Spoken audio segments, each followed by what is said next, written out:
Assalamualaikum warahmatullahi wabarakatuh. Rahayu Sagung Dumadi. Kembali lagi di channel Babat Nusantara. Pada kesempatan kali ini akan membahas sejarah tentang Warahaning Raden Ngabei Sukino Hartono. Raden Ngabei Suwikareto Hartono adalah salah satu pembimbing dan pendamping Sufi Jawa. Beliau dilahirkan di Desa Munggi, Kapenewon Semawu, Kabupaten Gunung Kidul, Yogyakarta, pada tanggal 26 malam 27 Desember tahun 1897 dari keluarga Raden Wirowendono. Pak Gino meninggal dunia pada tanggal 25 Maret 1971 di Wirobrajan dan dimakamkan di pemakaman Kuncen, Yogyakarta. Pencerahan Raden Ngabei Sukino Hartono mulai diterima dari Allah Subhanahu wa Ta'ala pada tanggal 8 September 1935 pukul 3 WIB waktu Indonesia Barat, setelah beliau ikut serta secara sendiri berserah diri total hanya kepada Allah Subhanahu wa Ta'ala, memohonkan kemerdekaannya bagi bangsa Indonesia yang pada waktu itu sedang berada di bawah penjajahan bangsa Belanda, dengan tugas menyebarkan dan membimbing iman tauhid atau iman bulat 100% hanya kepada Allah Subhanahu wa Ta'ala saja.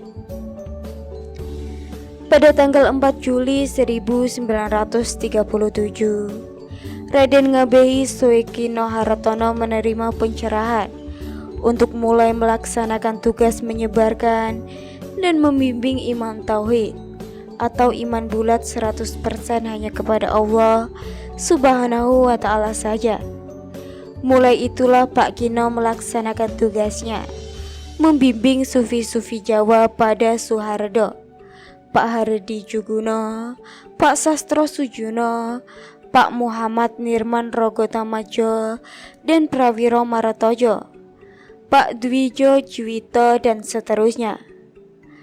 Pada tanggal 1 Juli 1949, Raden Ngabei Sukino Hartono menerima pencerahan untuk memberikan bimbingan-bimbingan, pedoman-pedoman iman, tauhid atau iman bulat 100% hanya kepada Allah Subhanahu wa Ta'ala, berwujud mewaruh-waruhi kepada para sufi Jawa yang terpanggil untuk ikut menampaki jalan spiritualnya.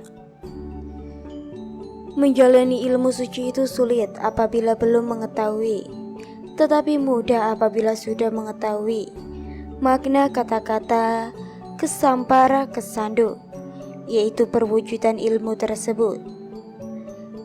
Sebenarnya sudah terpampang di depan kita, hanya saja jarang orang yang dapat mengerti. Apabila tidak mendapatkan pencerahan dari Allah Subhanahu wa Ta'ala, yang demikian itu haruslah dapat mengerti bahwa hidup di dunia ini sebenarnya tujuannya hanyalah untuk semakin menyempurnakan ilmu, supaya dapat kembali selalu tetap suci, kembali ke asal usul kita, kembali ke sangkan para kita. Itu haruslah engkau usahakan yang belum mengerti. Cukuplah hanya tetap beriman yang teguh sentosa. Jadi hidup di dunia ini jangan sampai memajamkan keserakahan, memajamkan hawa nafsu. Yang sangat penting hanyalah haruslah tahu kewajiban kita bersembah sujud kepada Allah Subhanahu wa Ta'ala. Pertama, haruslah berusaha supaya jiwanya selalu suci. Kedua, menurut keturunan supaya dapat tetap mewujudi ilmu yang sejati ke masyarakat luas. Ketiga, mencari makan untuk syarat hidup di dunia, halukum kakinya untuk bekal sujud, mencari makan, pada umumnya menetapi kewajiban sebagai kepala keluarga haruslah dapat berwujudkan ketentraman keluarganya. Jangan sampai hidup nista. Berusahalah mencapai keutamaan. Cara kita mencari makan haruslah melalui jalan yang halal, supaya selamat semuanya. Itulah ilmu suci. Jangan sampai kita malas bekerja. Itu keliru sekali. Kita tetap harus bekerja. Itulah yang dikehendaki oleh Allah Subhanahu wa Ta'ala untuk mencapai kesejahteraan.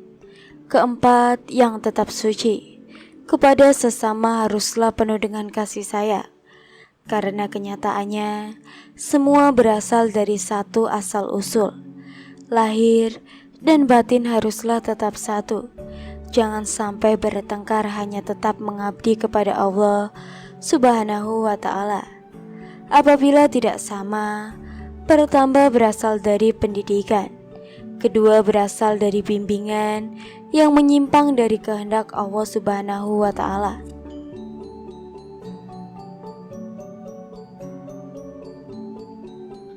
Allah itu yang tetap maha kuasa. Allah tidak memperkenankan umatnya yang beriman dirusak oleh orang lain. Allah pasti melindungi umatnya yang beriman. Dari sebab itu, imanmu kepada Allah Subhanahu wa Ta'ala yang tetap teguh. Jangan sampai mendua. Hanya Allah lah yang harus engkau abdi. Itulah yang akan menyelamatkan hidupmu. Tidak akan sampai dapat dirusak oleh iblis. Jangan lupa berlindung kepada Allah Subhanahu wa Ta'ala. Supaya dapat suci, harus mengurangi perkembangan hawa nafsu. Terwujud di dalam sujud yang dinamakan sumara, melatih jiwa dan raga supaya dapat tenang dan tentram, mewujudkan berserah diri total kepada Allah Subhanahu wa Ta'ala atau sumara. Supaya dapat mencapai mewujud sumara itu tidaklah mudah. Daya perbawaannya hati setan atau hati batal itu lebih dahsyat.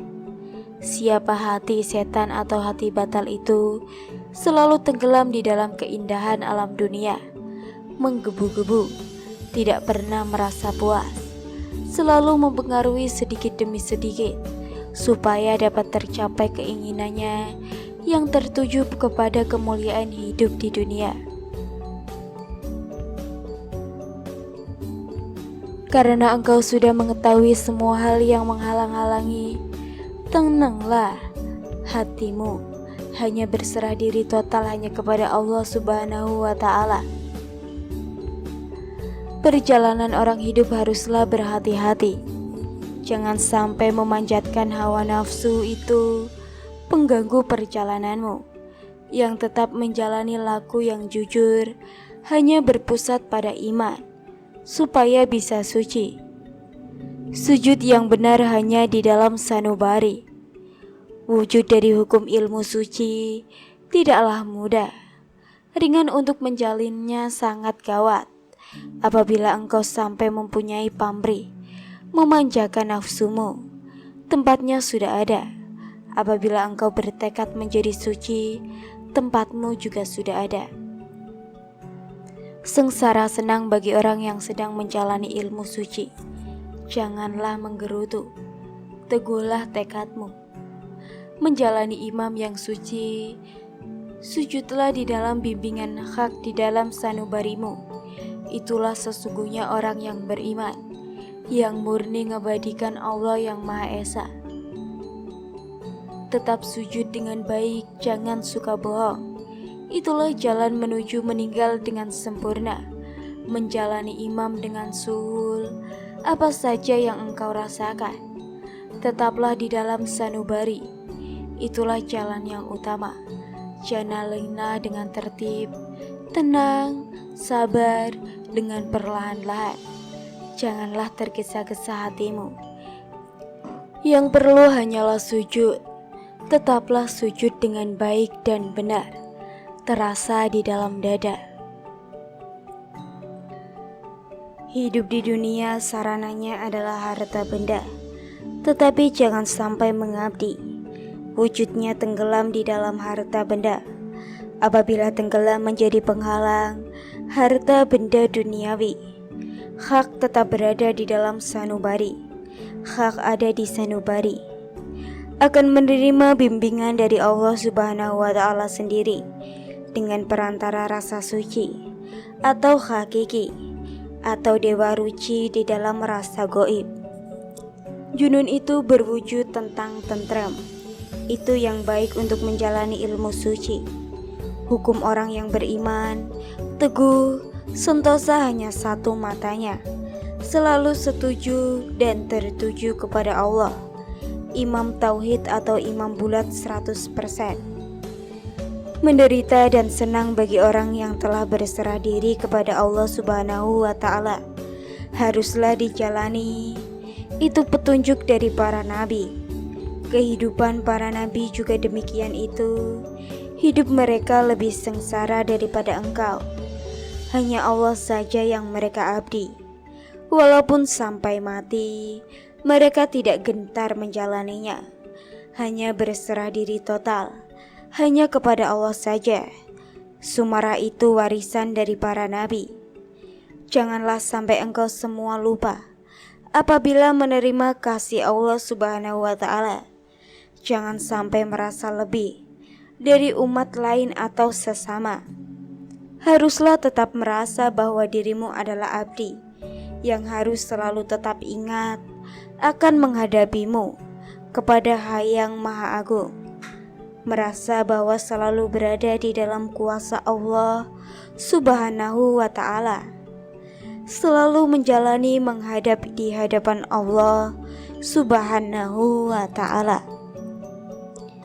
Yang dikehendaki Allah Subhanahu wa Ta'ala itu orang yang imannya sudah lepas dari hawa nafsu. Apabila sudah tidak terikat akan sangat mudah menghadap kepada Allah. Maka sebaiknya di antara sela-sela bekerja tenang, diam sampai sumarah berserah diri total kepada Allah Subhanahu wa Ta'ala. Pelaksanaannya dengan sambil duduk-duduk, sambil tidur-tiduran, berdiri dapat saja. Penting sekali dapat membiarkan diri tenang. Apabila sudah terbiasa tenang, lalu sampai ke berserah diri total hanya kepada Allah saja, tidak akan mudah digoda. Yang penting, haruslah hanya berwujud di dalam rasa suci. Selalu ingat bahwa selalu di hadapan Allah yang Maha Agung, selalu taat akan semua perintah dan kehendaknya. Jangan sampai merasa susah apabila sedang disucikan oleh Allah Subhanahu wa Ta'ala. Hanya berserah dirilah saja kepadanya. Haruslah selalu ingat bahwa apabila sewaktu-waktu ada gerak di dalam hati merasa dapat memberikan pelajaran dan petunjuk, itu adalah gerak dari hati setan atau hati batal yang selalu tetap egois sifatnya. Apabila kurang teliti, sering mengaku sebagai sang maha guru, dapat mengajarkan semua ilmu lahir atau batin sempurna. Sempurna menguasai segala yang goib. Itu hati setan atau hati batal. Syarat untuk menjalankan hubungan dengan hak adalah tentramnya hati. Hanya bersujud di hadapan Allah Subhanahu wa Ta'ala. Supaya dapat menjalani ilmu dengan baik, janganlah sampai berbuat yang menyimpang dari jalan Allah. Janganlah serakah. Janganlah sering marah-marah. Janganlah semua itu engkau turuti saja. Itu semua adalah penghalang. Tempatnya hak adalah di dalam sunubari. Hawa nafsu sudah tidak ada apabila sudah berada di dalam sanubari. Adanya hanya iman kepada Allah Subhanahu wa Ta'ala. Mengabdi hanya kepada Allah saja. Gesang ing dunyo priyantanis pun broro. Nanging sampun mangeran wujudipun kerem. Yen kerem memalingi. Mangka tetepipun saking hak wonten ing sanubari. hak wonten ing sanubari. Mangke angsal tuntunan saking Allah pribadi, alalantera rasa suci, inggih hakiki, inggih dewa ruci wonten selebating rasa gaib. Junun iku ayem tentrem, wujudipun ingkang prayoga, amarting ilmu suci. Kukuming tiang imang ingkang teguh sentoso, mung siji mripatipun nuju maring Allah. Loro penak tumperanting wong kang sumara kudu dilakoni, iku warahing para nabi. Lakonira iya mengkono, lakune luwih sengsara ketimbang sira.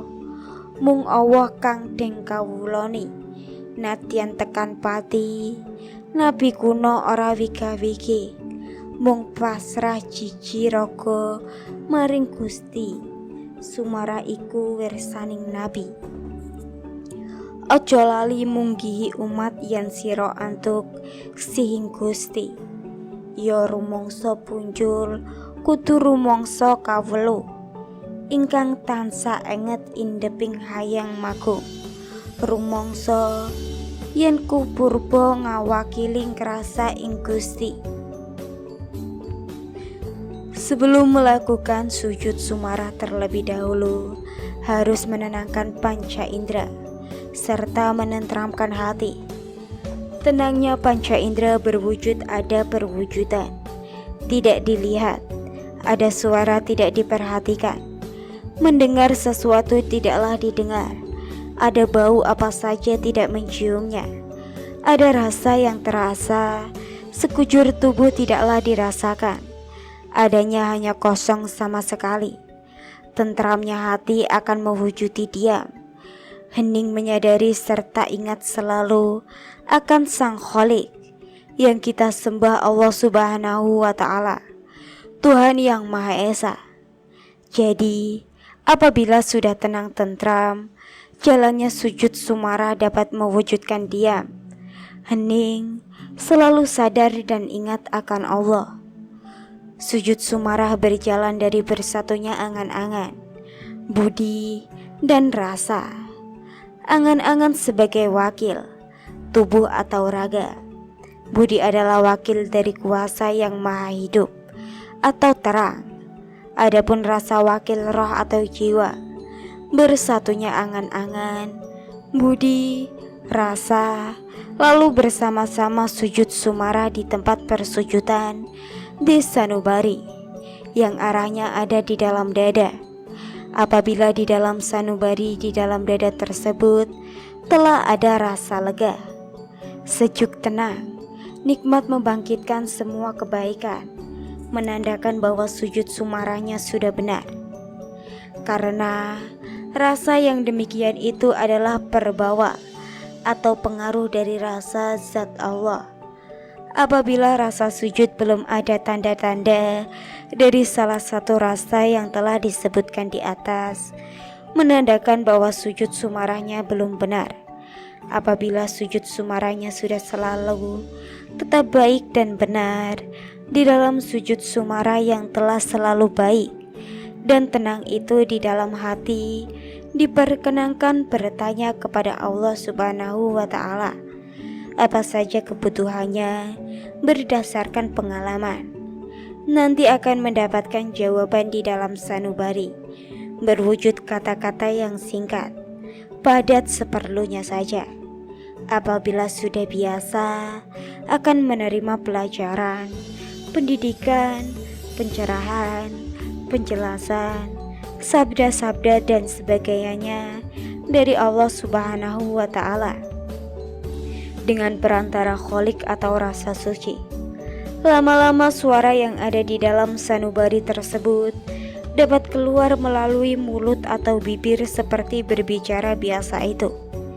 Apabila sudah diperkenankan yang demikian itu, semua kebutuhan kita yang sangat penting diperkenankan kita tanyakan kepada Allah Subhanahu wa Ta'ala. Bab hastetaning atau hati batal. Orang menjalani ilmu kesucian itu sungguh sangat gawat sekali. Apabila kita kurang teliti dan waspada, dapat tergelincir masuk ke dalam jalan yang sesat. Jalannya ilmu sumarah, terus berjalan. Jalannya ilmu sering sekali melalui jalan yang gawat dan sangat sulit. Di dalam iman kita selalu ada perjalanan yang selalu berlawanan, yaitu hakiki dan hati setan, benar dan salah, baik dan buruk, dan seterusnya. Hati setan seringkali menyamar, mengaku bahwa dia juga Allah atau hakiki, padahal selalu berada menyatu di dalam tubuh kita. Dapat juga memberikan pelajaran, tuntunan, sabda, keterangan yang bermacam-macam sekali. Apabila kita kurang teliti dan waspada, kita dapat dipengaruhi hati setan yang menyamar itu.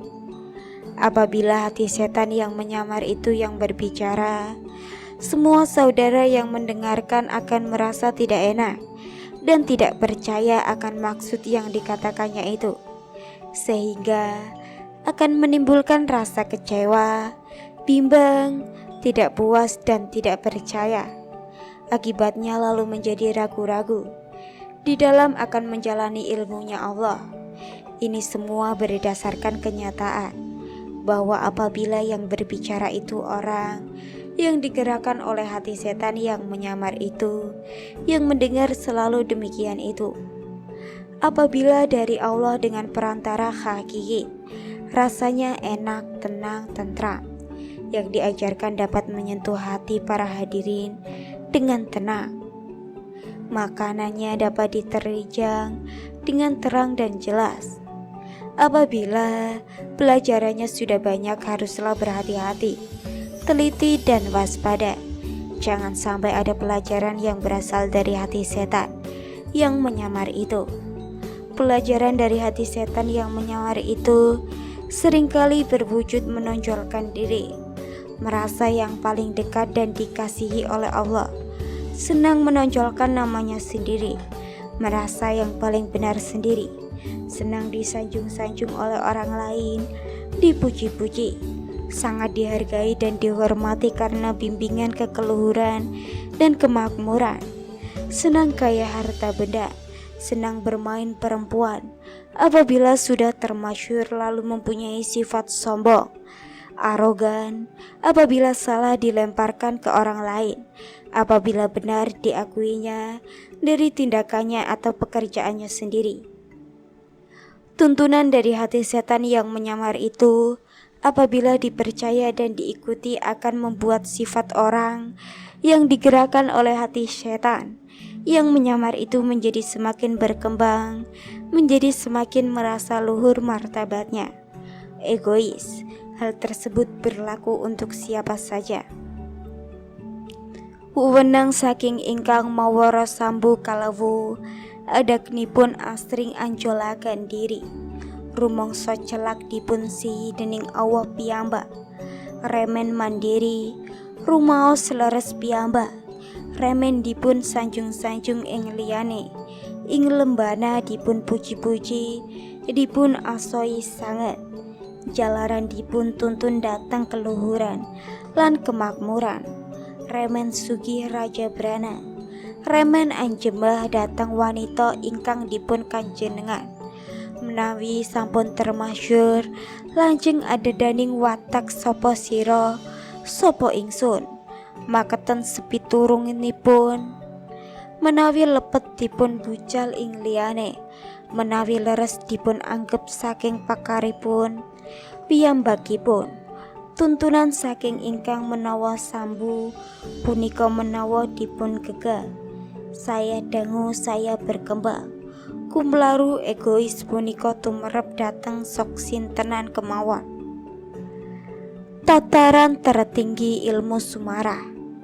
Tataran tertinggi ilmu sumarah adalah tumbuhnya imam tauhid, kesadaran yang tetap di dalam diri seseorang bahwa dia adalah makhluk ciptaan yang benar-benarnya dan sesungguh-sesungguhnya tidak dapat apa-apa, tidak mempunyai apa-apa, dan tidak kuasa apa-apa. yang seharusnya dan sepantasnya hanya melalui taat, patuh, bersembah sujud dan mengabdi hanya kepada Allah Subhanahu wa Ta'ala semata, yang menciptakan yang sebenar-benarnya dan yang sesungguhnya, yang dapat melakukan apa saja, yang mempunyai apa saja, dan yang berkuasa apa saja. Apabila belum tumbuh kesadaran, tetap tersebut seseorang tersebut belum sampai pada tataran tertinggi ilmu sumara, yaitu imam tauhid kepada Allah Subhanahu wa Ta'ala. Semoga bermanfaat untuk kalian semua. Rahayu, rahayu, rahayu.